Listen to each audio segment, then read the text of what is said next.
গেল ওখানে যে ইফতার করলো, পাঞ্জাবি পড়লো, তাতে আমাদের সমস্যার সমাধানটা কি হলো?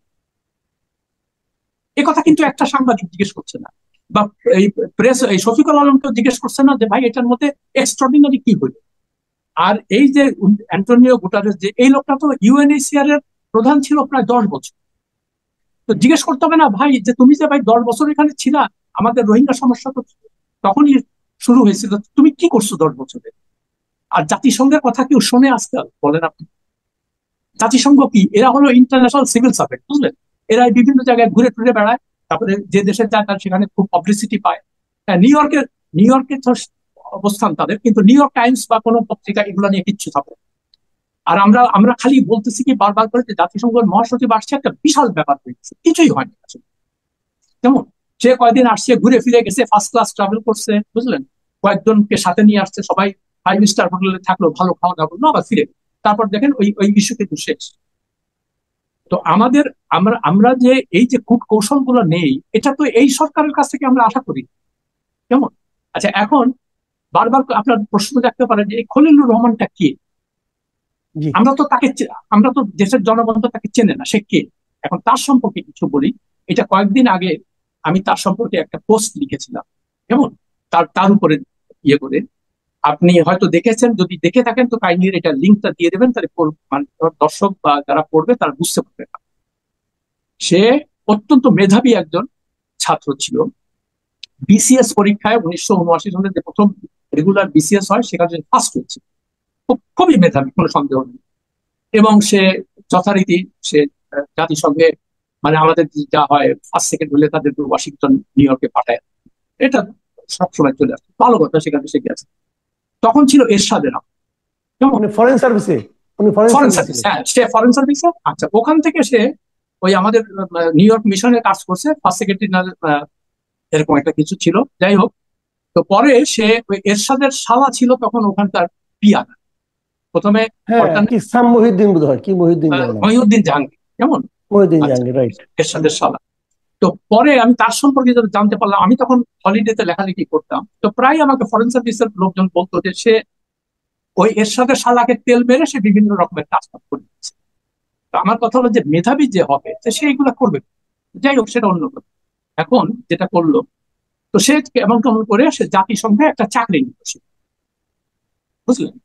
চাকরি নেওয়ার নিয়ম হলো কি, নর্মালি আপনার সরকারি কোনো কর্মকর্তা যদি বিদেশি সংস্থায় যায়, নর্মালি 5 বছরের লিয়েন দেয়, যে তুমি 5 বছর পর্যন্ত কাজ করতে পারবে, আবার তুমি দেশে ফিরে আসবে। সে কিন্তু সেটা আসে না। কেমন? আপনার হয়তো মনে আছে, 2001 সালে যখন তত্ত্বাবধায়ক সরকার, লতিফুর রহমানের তত্ত্বাবধায়ক সরকার হলো, হ্যাঁ, তখন হঠাৎ করে দেখলাম এই খলিলুর রহমানের নাম আবার আসলো। কেন আসলো? তাকে উনি প্রাইভেট সেক্রেটারি বানালেন। উনি নিউ ইয়র্ক থেকে তাকে, আমেরিকা থেকে তাকে উড়াই এলেন। এবং যেহেতু সে সরকারি চাকরিতে ছিল না, সেজন্য তার ডেপুটি সেক্রেটারি বা জয়েন্ট সেক্রেটারি কোনোটাই সে হয়। তো লতিফুর রহমান সাহেব যে কাজটা করলো, তাকে ফিরায় এনে সকালবেলায় তাকে ডেপুটি সেক্রেটারি বানানো এবং বিকেল বেলায় তাকে জয়েন্ট সেক্রেটারি বানিয়ে, মানে দেখেন 12 ঘন্টার মধ্যে 2টা প্রমোশন দিয়ে তাকে তার প্রাইভেট সেক্রেটারি। এখন আপনি গ্রহণ করতে পারেন যে তাকে কেন এটা করলো। সে লতিফুর রহমানের ঘনিষ্ঠ আত্মীয়, কেমন? ও। আচ্ছা, এই হচ্ছে মূল কাহিনী। এখন ভালো কথা, সেটা ঠিক নিতেই পারে। তো এইটার উপরে উনি, লতিফুর রহমান সাহেব একটা প্রেস কনফারেন্স ডাকছিলেন, সেখানে আমি গেলাম এবং আমি উপস্থিত ছিলাম সেখানে। তো আমি ওনাকে জিজ্ঞেস করলাম যে বাংলাদেশে এত কর্মকর্তা আছে, এত অফিসার আছে, আপনি আপনি একজন বিচারক, কেমন? তো একটা লোক, আপনি বাংলাদেশের অফিসিয়ালদের মধ্যে কাউকে আপনার পিএস করার মতো কাউকে পাইলেন না। আপনি বাইরের থেকে, যে সরকারি চাকরিতেই ছিল না, তাকে আপনি নিয়ে আসলেন কেন? তো উনি আমাকে বলতেছে, মানে এটা প্রধান প্রেস কনফারেন্স কথাবার্তা হচ্ছে, উনি বললেন যে সে খুব মেধাবী। হ্যাঁ, আমি বললাম দেখেন, তার মেধা নিয়ে তো আমি আপনাকে কোনো প্রশ্ন করি। আমি বলেছি যে যে প্রক্রিয়ায় আপনি কাজটা করলেন একজন বিচারক হিসেবে, এটা কি আপনি ঠিক কাজ করেছেন? তো উনি তখন আমতা আমতা করতে থাকেন, বুঝলেন? তারপরে ওই তার প্রেস সেক্রেটারি এসে আমাকে থাকে অন্যজন থেকে প্রশ্ন। তারপরে যে কাজটা সবচেয়ে ভয়াবহ, যে ঘটনাটা ঘটিয়েছে এই খলিল সাহেব, সেটা আপনার শুনে। সে 3 মাসের জন্য আসলো এখানে।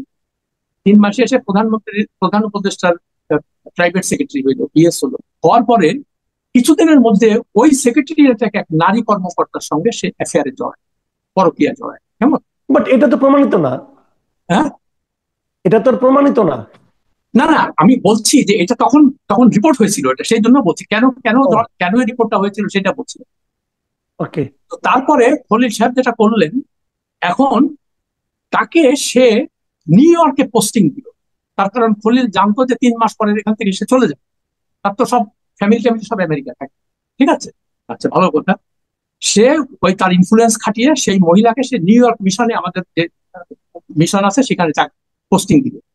তখন এই মহিলার স্বামী এই জিনিসটা জানতে পারে, এবং তার সঙ্গে যে খলিলের সঙ্গে যে তার একটা অ্যাফেয়ার হয়েছে এটা নিয়ে মানে তাদের মধ্যে ঝগড়াঝাটি শুরু হলো। তো তখন ওই মহিলা যখন বললো, এবং তাদের একটা প্রতিবন্ধী, তখন তার বয়স ছিল 10 বছর, সেটা পত্রপত্রিকা ছিল বলে আমি জানি ব্যাপারটা, এবং আমি এটা আচ্ছা। ঘটনাটা পুরো অবহিত। তো তখন আপনার এই ওই মহিলার স্বামী ডেকে বলতো যে না, তুমি কিছুতেই যেতে পারবা না, আমার এই ছেলেকে এইভাবে রেখে, মানে এটা নিয়ে তাদের মধ্যে প্রচুর গন্ডগোল। একদম সম্ভবত তত্ত্বাবধায়ক সরকারের মেয়াদ শেষের সপ্তাহখানেক আগে এটা নিয়ে যখন চরম তাদের স্বামী স্ত্রীর মধ্যে গন্ডগোল হয়, তখন স্বামীটা তাকে বাড়িতে ফেরার পরে তাকে গুলি করে মেরে ফেলে, এবং সে নিজেও আত্মহত্যা করে। ও, ভয়াবহ ঘটনা, কেমন? আচ্ছা, এই কথাটা আমি ফেব্রুয়ারি 2 তারিখে লিখেছি আমার লম্বা পোস্টে এগুলা। জি জি জি। আমি, আমার কথা হলো যে ডক্টর ইউনুস যখন তাকে এই অ্যাপয়েন্টমেন্টটা দিল, তখন তার ব্যাকগ্রাউন্ড সে চেক করবে না? যে এই লোকটা, ঠিক আছে মেধা তো খুবই ভালো কথা, হ্যাঁ, তো মেধা হইলে কি আপনি যে কোনো অপরাধ করবেন এবং পার পেয়ে যাবেন? আমি বলছি না যে সরাসরি সে জড়িত, কিন্তু সে ছিল মূল ঘটনার এটা। এবং তার চেয়েও ভয়াবহ যে ঘটনাটা ঘটেছে, সে ওই খুন খুন এবং সুইসাইডের পরপরই, মার্ডার সুইসাইড যেটাকে বলে, সে ওই ঘটনা জানার পরপরই মেয়াদ শেষ হওয়ার আগেই সে মানে দেশ থেকে পালিয়ে চলে গেছে, আচ্ছা বুঝলেন? আচ্ছা, মেয়াদ মানে যখন উনি চলে গেলেন তখনও উনি মানে এই চাকরিতে ছিলেন এখানকার? হ্যাঁ, তখন ওই চাকরি। 3 মাসের যে ইয়েতে কন্ট্রাক্টে আসছিল, রাইট কেমন? রাইট রাইট, ওই তো কন্ট্রাক্ট শেষ তখন হওয়ার আগে চলে গেছে। এই ঘটনা ঘটার পরে সে জি। তড়িঘড়ি করে দেশ থেকে চলে গেল, কেমন? তো এখন কথা হলো যে আমি আমার পোস্টে লিখেছিলাম যে সাংবাদিকদের তো মেন কাজ হলো একটা এই ধরনের ঘটনাকে উদ্ঘাটন করা, তাই না? তো যদিও আজকে থেকে 24 বছর আগের ঘটনা, কিন্তু যেহেতু মামলাটা হয়েছিল তেজগাঁ থানায়, তো নিশ্চয়ই সেখানে একটা কিছু রেকর্ড, একটা অস্বাভাবিক মৃত্যু যদি হয় তো থানা থেকে তো মামলা হয় না একটা, যে তারা সেখানে যায়, এবং এত বড় একটা ঘটনা। তো যে কোনো সাংবাদিক, সত্যিকার অর্থে যদি সাংবাদিক এই দেশে থাকতো, তো এগুলোকে ইনভেস্টিগেট করতো, করে তার পত্রিকায় ছাপতো অথবা টিভি চ্যানেলে দিত। কেউ কিচ্ছু করে না, বুঝলেন? আমার খাস কষ্ট লাগে, এখন তো সাংবাদিকতার স্বর্ণ যুগ হওয়ার কথা, কত রকম জিনিস রিপোর্ট আছে এখন, যেগুলো আগের সরকারের আমলে করতে পারেনি, কিন্তু এখন তো করতে পারে। তো এদের মুশকিলটা হলো, আমার দুঃখ লাগে আমার এই সাংবাদিক মানে ভাই ব্রাদারদের জন্য বা বোনদের জন্য। এদের মধ্যে এই প্রত্যেকটা গভর্নমেন্ট এদেরকে নানান রকমের প্রলোভন দিয়ে এমন ভাবে করেছে, এরা সাংবাদিকতার যে মূল দায়িত্ব সেটা ভুলে গেছে। এখন চিন্তা করে যে আগের আমলে তো প্রেস সেক্রেটারি হইতাম, কিংবা ওয়াশিংটনে প্রেস মিনিস্টার হইতাম, দিল্লিতে যেতাম, লন্ডনে যেতাম। ডক্টর ইউনূস এসে সেই একই কাজ করছে। আমার কথা হুম। হলো যে আপনি সাংবাদিকদের এইভাবে করাপ্ট করতেছেন কেন?